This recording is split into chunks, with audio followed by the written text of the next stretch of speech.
Mga Dre, kakauwi lang natin sa isang napakahabang araw.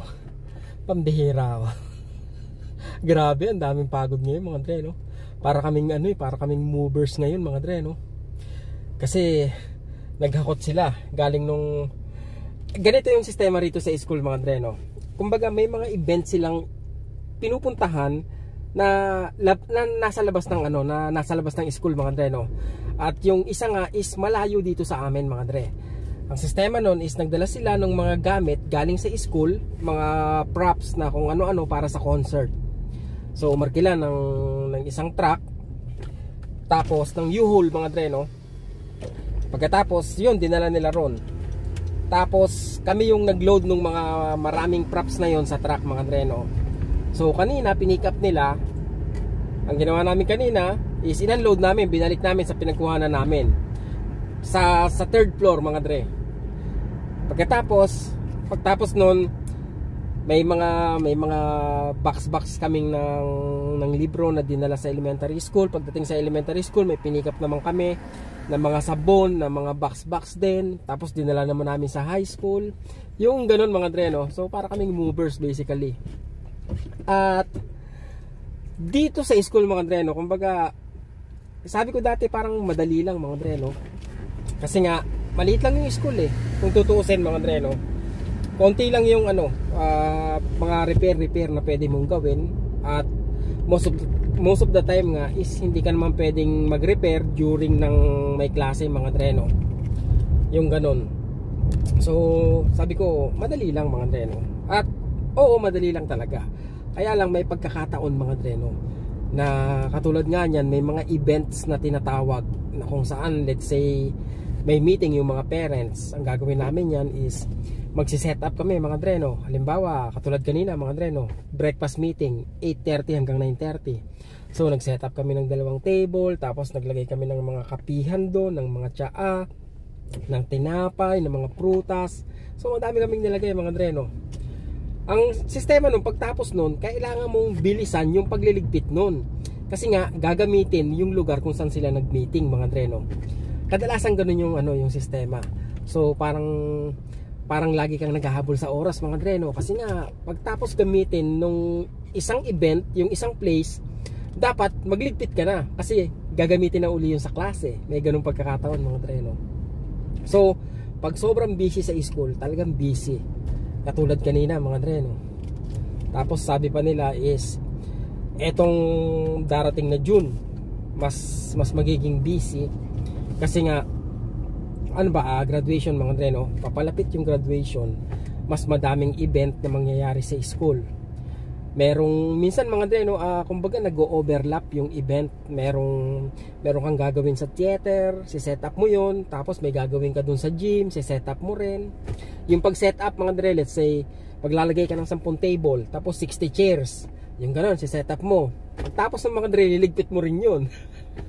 Kaya may mga araw na talagang nakakapagod mga Dre, no? Sa bagay wala namang trabahong wala namang trabahong hindi nakakapagod. Hindi ako nagrereklamo mga Dre, no? Kumbaga na-share ko lang sa inyo.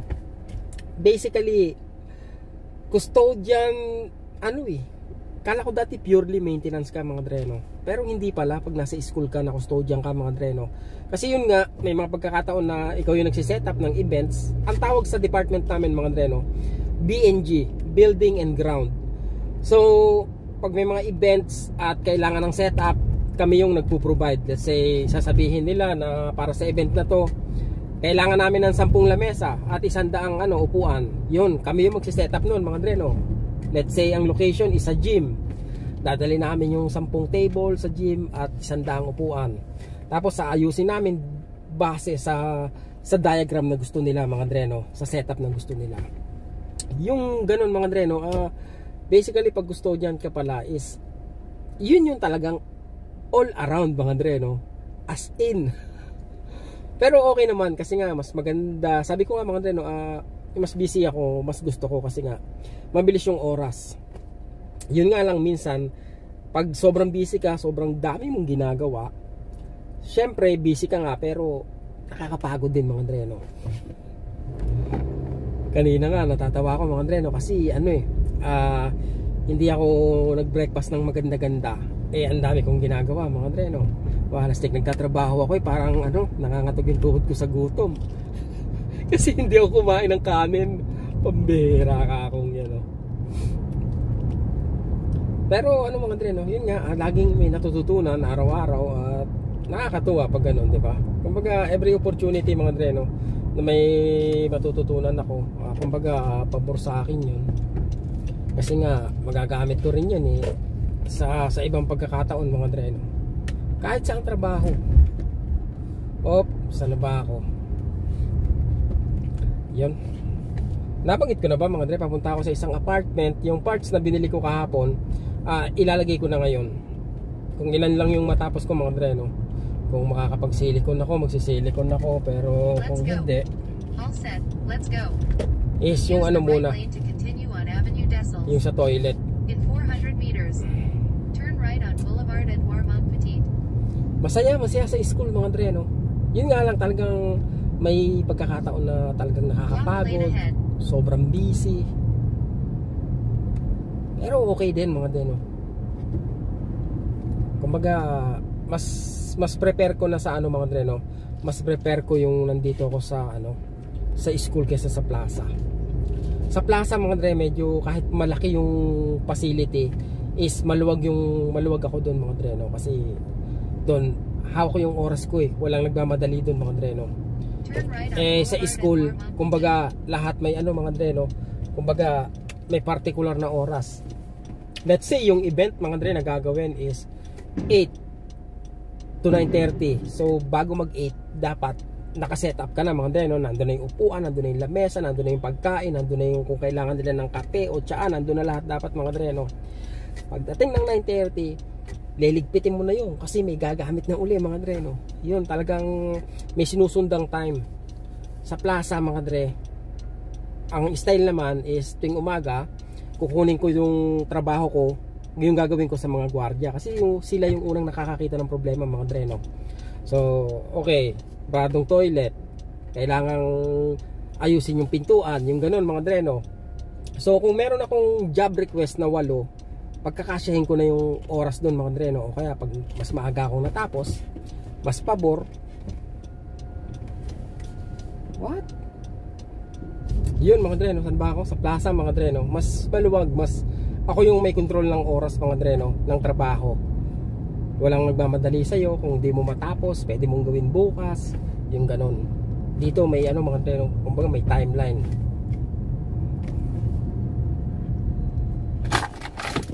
Di susi.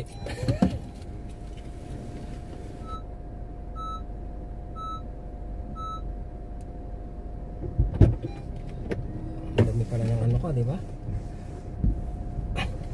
Dami pala ng ko. Ano bang tawag yan? Kalimutan ko.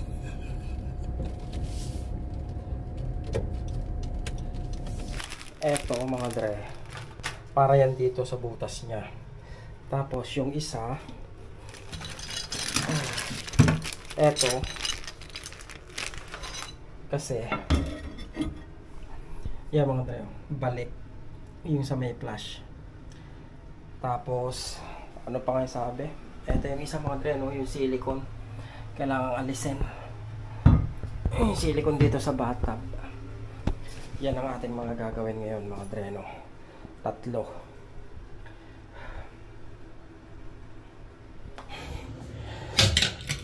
Eto mga Dre, ito yung lalagay natin dito. Masikip to Dapat nandyan yan mga Dre, no? Pagkatapos sa ilalim, eto siya, dapat pumasok to dun sa nakaganyan yan.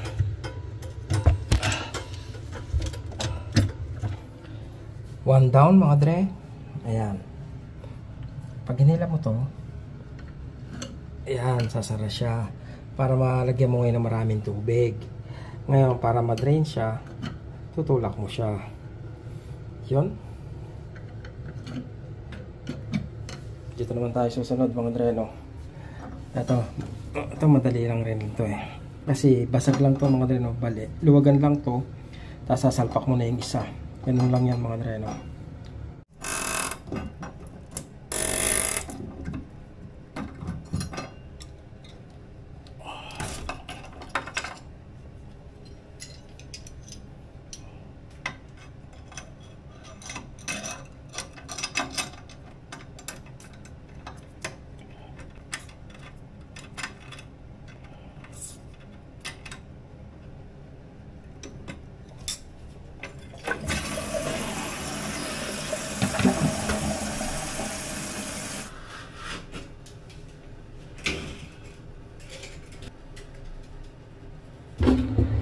close up mga dre.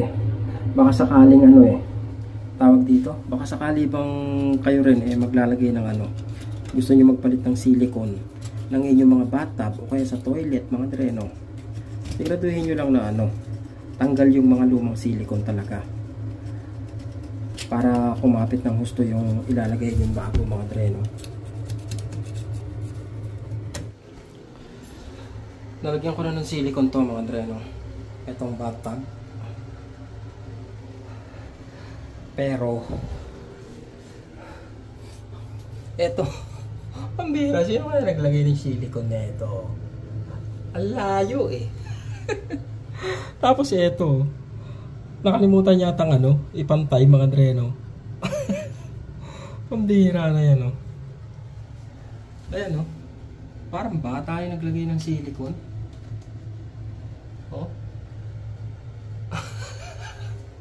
Malastig na trabaho yan Anyway, gagawin ko rin yan mga dreno para isang tira na lang dito. At makapagpahinga na tayo. Anong oras na ba? 5:36 na mga dreno.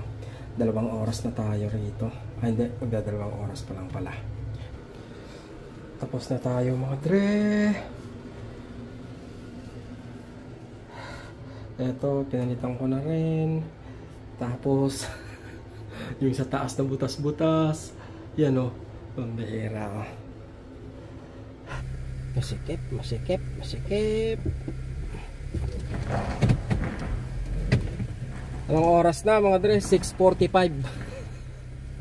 6:45 na ng gabi. Madali lang naman yung trabaho mga dre, no? Tsaka, ewan ko ba, mas parang mas nalilibang ako sa ganung trabaho mga dre, no? Pag sa construction, yan, gagawa ko ng mga dingding, ng ceiling, yung mga ganyan trabaho mga dre, no? Magre-repair, gustong gusto ko yan. Basta alam ko yung ginagawa ko mga dre, kasi may ilang bagay na sabagay okay din mga dre, no? Kung hindi ko alam yung gagawin ko, natututo ako yung ganon. Kasi sa plaza mga dre, pasensya na kayo mga dre, kasi lagi ko mababanggit yung plaza kung ang ginagawa ko is especially kung yung ganyan ba maintenance mga dre, no? Kasi talagang ang dami kong natutunan mga dre, no? Nung nasa plaza ako, yung hindi ko alam, kumbaga pagkakatiwalaan ka nila, gawin mo kahit hindi mo alam, parang mag-eksperimento ka mga dre, no? Hanggang sa makuha mo ng tama. Yung ganon, kumbaga meron kang freedom mga dre, no? Kasi nga kumbaga walang wala kang restriction pagdating sa oras, hindi ka minamadali.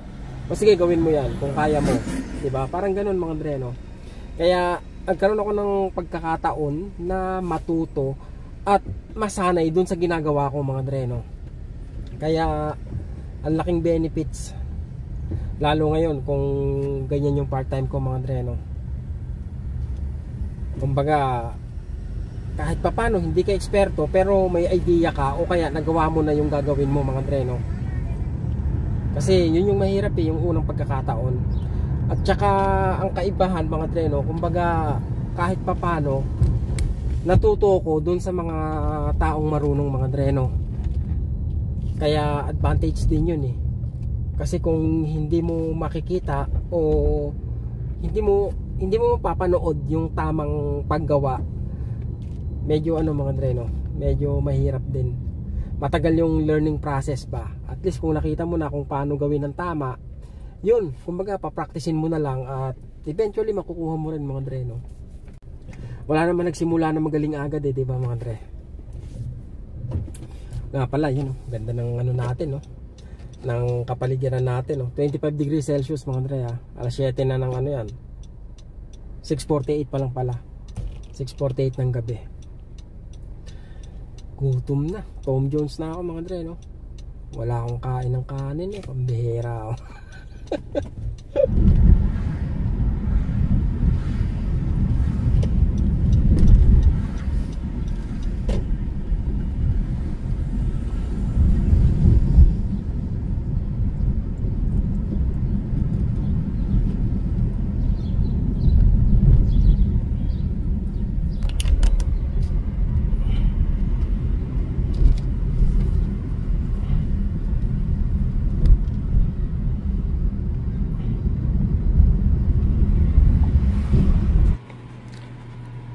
Kanin.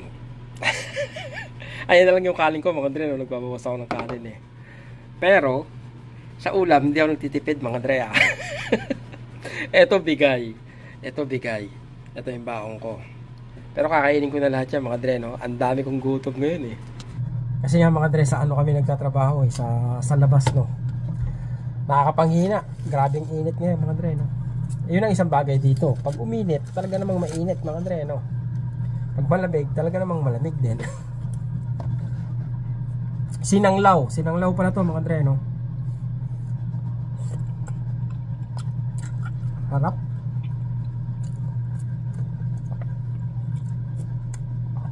Mga litid mga Dre, no?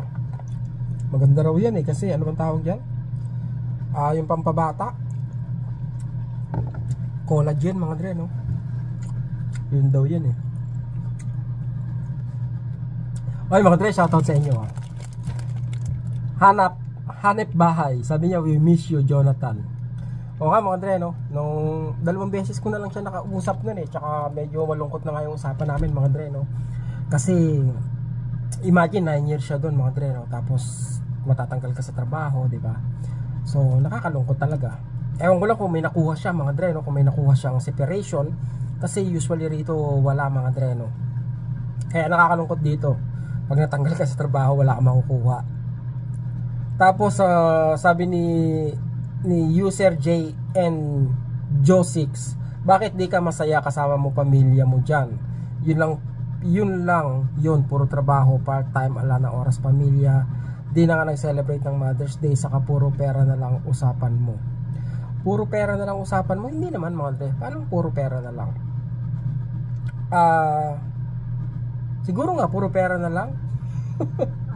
Pero ano po, no, it doesn't mean na porket gusto ko sa Pilipinas hindi ako masaya rito mga Dre, no? I mean, siguro masaya din ako dito, pero mas masaya ako sa Pilipinas mga Dre, no? Kasi nga yun, mas masaya ako doon mga Dre, no? Ano pa bang kailangang paliwanag doon? Kailangan lang talaga ng ano, siguro yun nga, no, sapat na pera para mas maging maganda yung pag-stay mo sa Pilipinas. Kanya-kanya lang po, no? Kasi ako mga Dre, no, kung baga hindi ko hangad na ng maraming pera. Oo, ngayon trabaho ko ng trabaho kasi nga nag-iipon ako mga Dre, no, para magbakasyon uli ako. yun mga Dre, no. Pero ano, simple lang po yung gusto kong buhay. Sabi niyo maraming opportunity rito, 'di ba? Magsipag ka lang, pwedeng maabot mo kung ano man yung gusto mo. Pero ako ano lang mga Dre, no, kumbaga yung tama lang yun sa akin, okay na ako ron mga Dre, no. Ayoko ubusin pa yung katandaan ko sa ano, sa pagtatrabaho. Tsaka sabihin nyo ano, kumbaga ba't ngayon trabaho ka ng trabaho? Kasi nga may gusto akong mangyari ngayon mga Dre, no, sa hinaharap sa mga darating na panahon. Sabi ni Ben C, absolutely mas maganda sa Pinas, masipag ka lang, lalo sa probinsya ka titira.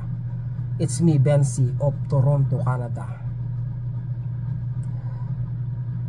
Layo pala ng house ni Boss Lee. Oo, medyo malayo Dre, no. Ano, hindi lang pas isang oras, siguro mga 40 minutes. Medyo malayo na talaga sila.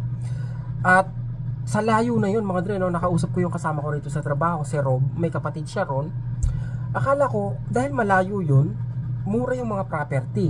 Kasi may mga bagong tayong bahay doon. Sabi ko nga kay Libro, ba't hindi yung bago yung pinili mo? Yung eto, nandito ka ako sa gilid. Magaganda mga Dre, no, yung talagang bagong tayo. Sabi niya, bro, yung mga yan is nasa 1 million na yan. Sabi ko, talaga, mahal din pala rito. At yun nga, no, kahit malayo mga Dre, mahal din. Saint Lazar, bibigyan ka at libre health insurance pero nakakulong ka for life. Bisit. Ito yung tanong na ano mga Dre, no, at 2,500 Canadian dollars tapos free health insurance. Kung nakakulong naman pala, hindi na, dito na lang ako. Yung pala yung pambihira, oh. Maganda sa Pinas kaso sobrang init at ang daming scam. Yun siguro isa yung weather mga Dre, no, sa mga sinasabi ng mga Pilipino rito sa Canada kung bakit ayaw nila mag-stay sa Pilipinas, kasi nga sobrang init mga Dre, no. Pero yun nga, no, kung sapat yung pera mo, naka-aircon ka sa bahay, may sarili kang sasakyan, 'di ba? So hindi ka rin masyadong maapektuhan ng init. Kaya It's all about money talaga mga dre, di ba? Wow, super ganda ng view, puro green, sarap sa mata, sabi ni Nora Abubakar. Nako, lalo na po ngayon, no? Talagang summer. Talagang may in love ka sa Canada mga dre, no? Pag summer, pag fall, pag winter, nako. Huwag natin pag-usapan yung mga dre, no? Siguro nakakadagdag sa malungkot na pakiramdam pag winter mga dre is kasi nga napaka-gray ng paligid mga dre, no? Kaya tatalsik yung tinga ko. Napaka-gray ng paligid mga dre, laging madilim, laging makulimlim. Yung ganon, kaya parang depressing. Pag maaga yung pasok mo, alis ka ng bahay, madilim pa. Pag uwi mo, alas 4 pa lang, madilim na. So talagang ano mga dre, no? Nakaka-down talaga. Kaya isa yan sa malaking challenge sa mga bagong dumarating sa Canada pag winter mga dre, no? Especially kung hindi nila kasama yung pamilya nila. Shoutout kay King De Ramos. Ito siya yung unang nanood kagabi mga dre, no? Si King De Ramos tsaka si JJ. Yon, JJ. Batang PX tot. Naku po, hindi akin yung bahay dre, no? Paano ba? Ma-share ko lang, no? Kasi nga ewan ko kung tama ba sabihin ko to, ano. I mean, let's say uuwi na kasi si Lee mga dre, no? Si Lee balak niya rin mag-resign sa Pilipinas, no? Sabi niya nga at age of 55 gusto niya mag-retire na. At gusto niya sa Pilipinas na.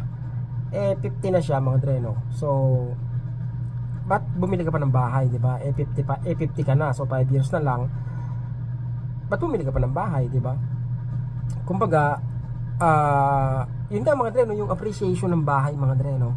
I mean, kung tumaas yung bahay mo, yung value niya ng 100,000 in 5 years, so napakalaking bagay nun mga dre, no? Tsaka sabi niya nga, isang bagay pa, yung iuupa ko na dapat for 5 years, at least napupunta sa ano, di ba, sa property na yun nga, pwedeng lumago mga dre, no? At kung pag-uusapan natin ba't wala pa akong bahay, walang sapat na halaga mga dre, no? Hindi ganun kasimple. Yun, in time mga dre, no? In due time, sabi nga nila. May kanya-kanyang panahon, di ba?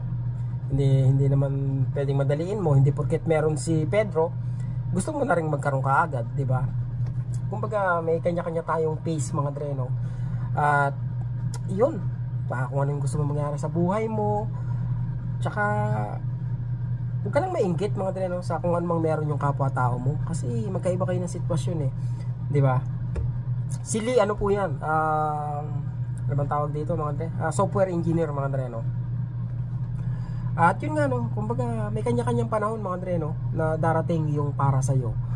Minsan hindi mo naman kailangan pilitin, di ba? Syempre kailangan mo magsumikap, pero hindi mo kailangang pilitin kasi baka mapasama mga dre, no? Oo, makukuha mo yung goal mo, yung gusto mo mangyari, pero baka masakripisyo naman yung maraming bagay sa buhay mo. Yung ganun mga dre, no? Kaya may proseso mga dre, no? At kung darating, sabi nga nila, kung hindi ukol, hindi bubukol mga dre, no? Pero lang pag binato ka, di ba? Tatamaan ka sa ulo. Yun, malamig na yung pagkain natin.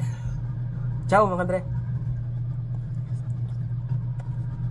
Ngayon may pupuntahan ako dito sa mga dre, no? Sa Van Horn, yung immigration consultancy rito. Magtatanong ako mga dre kung magkano yung palakad para sa sponsorship ng magulang mga dre, no?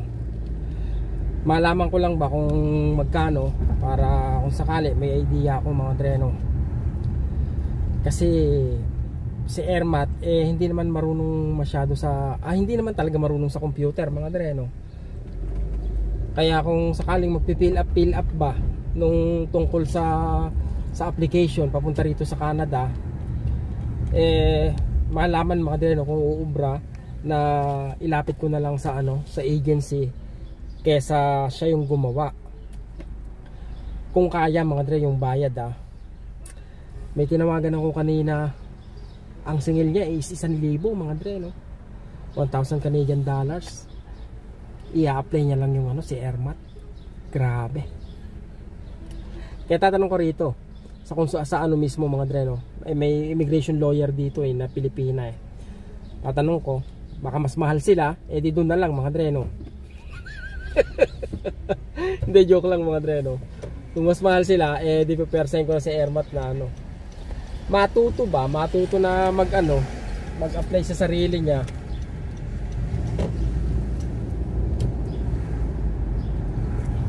Dito yun dito lang yung sa gilid-gilid mga dre. Parking, walang parking. Ito.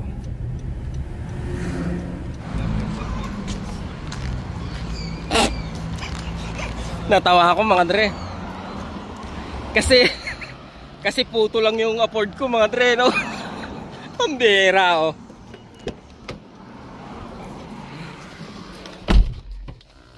So ganito yung nangyari mga dre, no? Anin ko na agad kayo mga dre, no? Tatapatin ko na kayo. Naka-receive ako ng isang magandang balita mga dre, no? Na kung saan ganito muna, simulan ko muna, no? Pa-suspense muna. Sobrang ganda ng balita na to mga dre, na kinilabutan ako kanina mga dre, no? Talagang goosebump kumbaga mga dre, no? Ganito yung nangyari mga dre, no?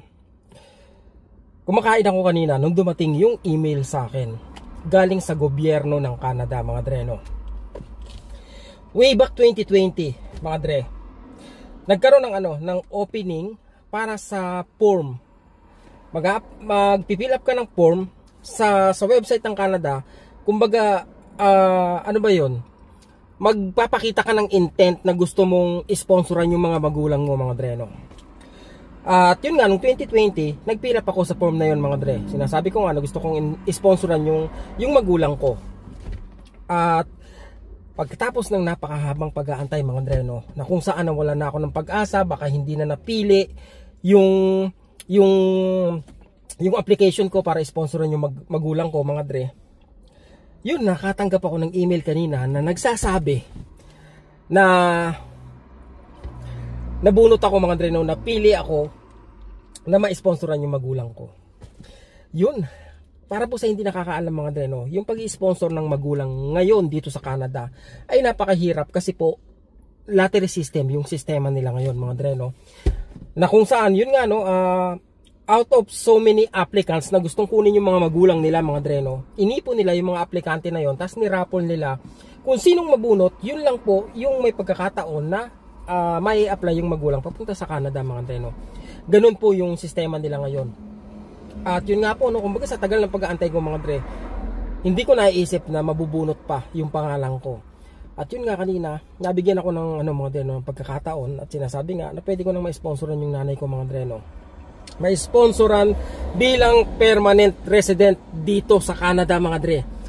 Kaya nako po, talagang gusto kong maluha kanina sa tuwa mga dre, no. Nasa trabaho ako, talagang nakatayo yung mga balahibo ko, tapos nako po mga dre, no, talagang sobrang pasasalamat ko po sa Panginoon, no, na naibigay sa akin ng pagkakataon na to mga dre, no. Wednesday mga dre, no. Sobrang pasasalamat ko mga dre. At yun, may pagkakataon na mga dre, no, na makuha ko yung nanay ko, makasama ko rito. At napakalaking yun mga dre, no, napakalaking tinik sa lalamunan na matatanggal mga dre, no. Kasi alam niyo naman mga dre, syempre umiidad si Ermat. Pagkatapos malayo sa amin, syempre sabi ko nga mga dre, no, gusto ko ring maranasan niya yung buhay na meron kami rito mga dre, no, na kung saan hindi masyadong sumasakit yung ulo niya. Di ba? Yung ganun mga dre, no. At masalamat sa Panginoon mga dre, no. Si nanay is ilan taon na ba si nanay? Magsi-62 mga dre, no, at malakas pa si nanay, kaya sabi ko kumbaga sobrang may enjoy niya pa dito sa Canada mga dre, no. By the way, meron lang akong 2 months window mga dre, no, para asikasuhin yung pag-a-apply nila Ermat mga dre, no, yung papeles nila, tsaka yung sa akin meron akong 2 months para ayusin lahat yun mga dre, no. Medyo yun nga lang, no, sabi ko kanina puto lang yung afford ko mga dre, no, kasi apparently napakamahal mga dre.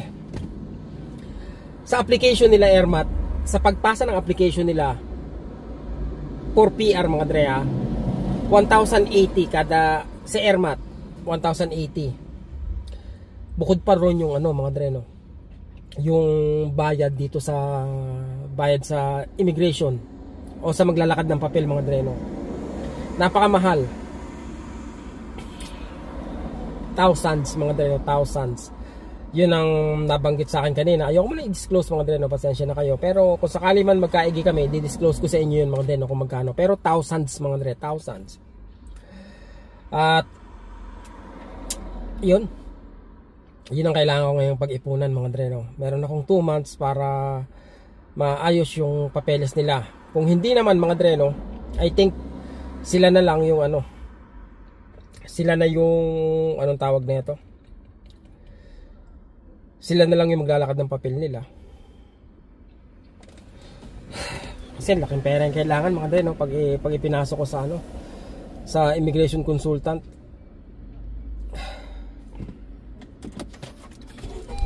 Anyway mga dre, no, at least andun na yung opportunity mga dre, no. Kailangan ko lang gumawa ng aksyon para maisakatuparan yon. At excited ako mga dre, no. Excited ako at the same time iniisip ko mga dre, no, yung magiging pagdating nila Airmat dito, di ba? Anyway, tsaka ako naisipin yun mga dre, no. Pero sa ngayon, ayun yung isang pinakamagandang balitang narinig ko mga dre, no, para sa taong ito. Talagang nag-uumapaw mga dre yung tuwa ko, di ba? Pasasalamat. At yun, malalaman mga dre, no, kasi inisip ko talaga kung sila yung mag-aayos ng papel or ako na lang mga dre, no. Let's see mga dre, no. Sa ngayon, yun na muna. Maraming salamat sa pagsama mga dre, at thank you sa inyong lahat mga dre, no. Thank you sa suporta nyo at walang sawang pagtangkilik mga dre, no. Lagi kayong mag-iingat at huwag kayong mawawala ng pag-asa mga dre. Yan huwag kayong mawawala ng pag-asa. Kumbaga, may mga pagkakataon, may mga panahon na pag-asa na lang yung natitira sa atin mga dre, no. Kaya kung mawawala pa yon is wala di ba? Kumbaga, minsan yun na lang yung kailangan natin panghawakan di ba? Yun na lang yung kinakapitan natin para magpatuloy tayo. Kaya sabi ko nga, napakalungkot mga dre kung pati yung pag-asa mo wala sa atin. Kaya mga dre, no, never give up, don't give up, di ba? You can do it, just do it. Tiwala lang mga dre, no. Darating yung tamang panahon para sa tamang bagay. Hanggang sa ulitin at mag-ingat po kayo palagi. Peace. What's the rush?